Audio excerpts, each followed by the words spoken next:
데살로니가전서 5장 18절 범사에 감사하라 이것이 그리스도 예수 안에서 너희를 향하신 하나님의 뜻이니라. 하나님을 향한 감사의 의미는 어떤 상황 속에서도 하나님의 선하신 계획과 뜻이 있음을 믿는 믿음의 표현으로 하나님의 내 삶의 주인이심을 인정하고 그분의 은혜와 주권을 신뢰하며 하나님께 영광을 돌리는 믿음의 예배적 고백을 의미한다. 어떤 상황 속에서도 하나님의 선하신 계획과 뜻이 있다는 것.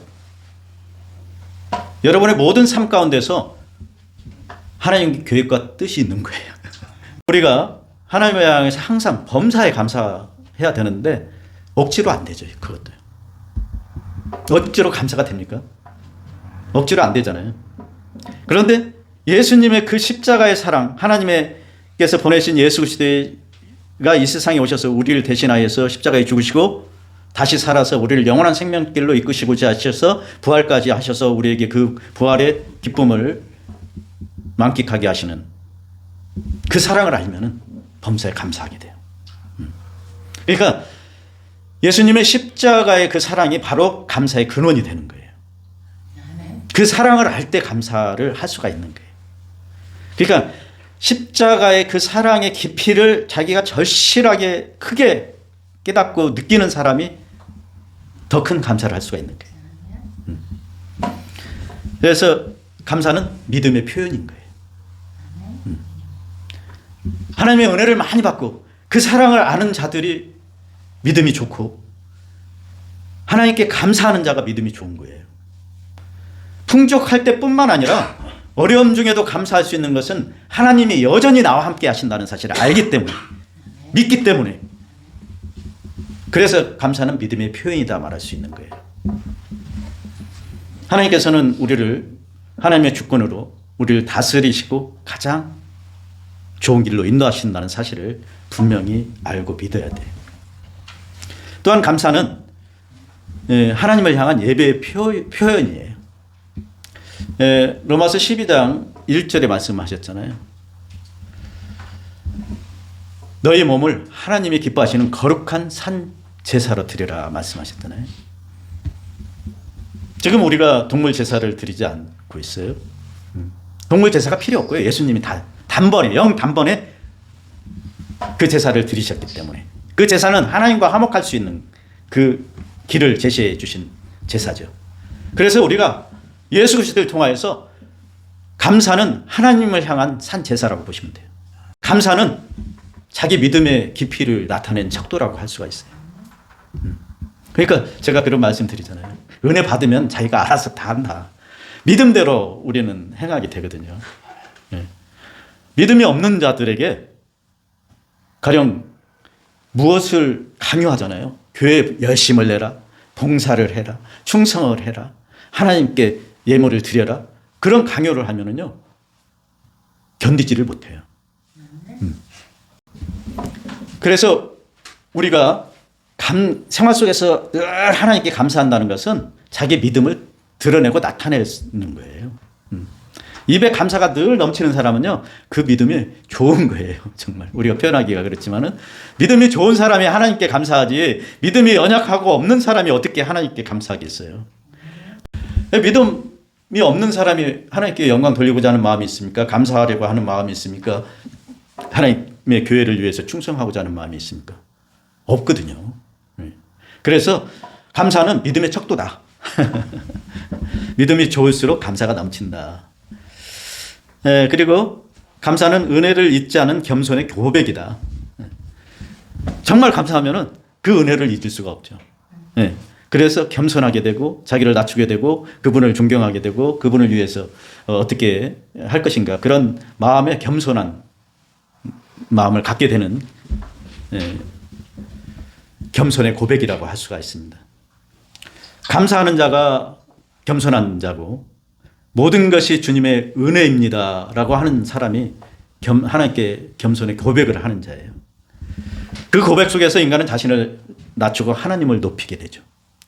내가 누리는 모든 것이 하나님의 은혜임을 인정할 때 감사가 넘치게 됩니다. 저는 내 것이 없다고 그랬잖아요.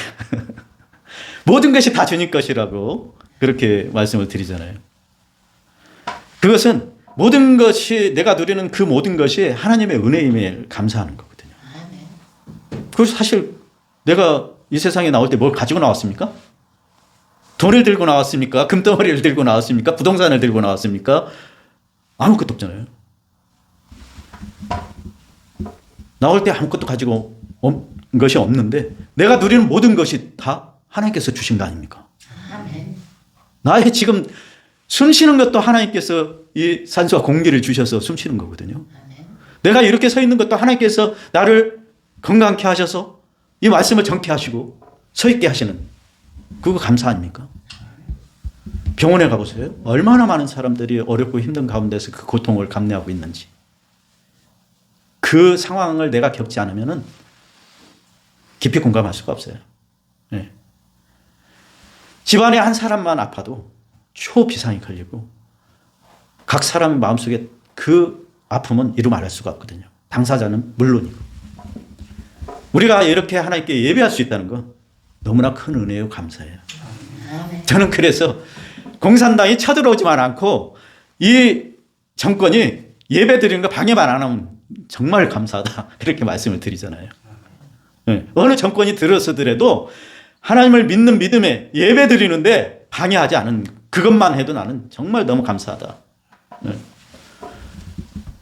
북한에서 예수 그리스도를 영접해서 예배하는 자들은 숨어서 하잖아요. 그런데 얼마나 우리는 평화롭고 정말 자유한 가운데서 하나님께 예배 드릴 수 있습니까? 이게 감사 아니고 뭡니까? 그래서 감사의 요소를 찾으면 감사할 게 너무나 많은 거예요. 네. 우리가 어려울 때도 감사할 수 있어요. 그것은 이제 좀 이따가 살펴볼게요. 어려울 때도 감사해요. 제가 굉장히 생활 가운데서 어려움을 겪고 살아왔거든요. 경제적으로. 근데 저는 한 번도 감히 말하건대 불평, 불만한 적이 한 번도 없어요. 항상 감사했어요. 물론 얼굴에는 근심이 있을 수가 있어요. 내가 당장 현실적으로 먹을 것이 없는데 어떻게 막 그 얼굴에 웃음꽃이 핍니까? 그것까지는 안 되더라고요. 그런데 나의 마음 깊은 곳에서는 항상 하나님께 감사했어요. 그 감사할 수 있는 원동력은 바로 예수 그리스도의 십자가였던 거예요. 하나님의 사랑이었던 거예요.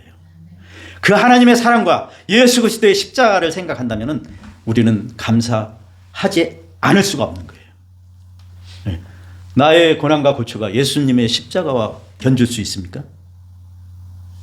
내가 당하는 어려움이 예수님이 당하신 그 고난과 고초 그리고 사람들에게 비난받고 멸시당하고 침뱉임당하고 가시멜관 씌우고 그 고난의 길을 십자가를 메고 골고다 길을 가시는 그거보다 더 내가 큰 고난을 당하고 있습니까? 아니잖아요. 그래서 감사는 하나님의 사랑과 예수 그리스도의 십자가에서 감사가 나온다는 것. 그래서 우리가 누리는 모든 것이 하나님의 은혜요 감사라는 것을 우리 마음판에 새기셔야 돼요. 그래서 우리가 믿을 때 내가 누리는 그 모든 것이 하나님의 은혜임을 깊이 인정하고 감사가 흘러넘치는 삶이 되시기를 주의 이름으로 축원합니다.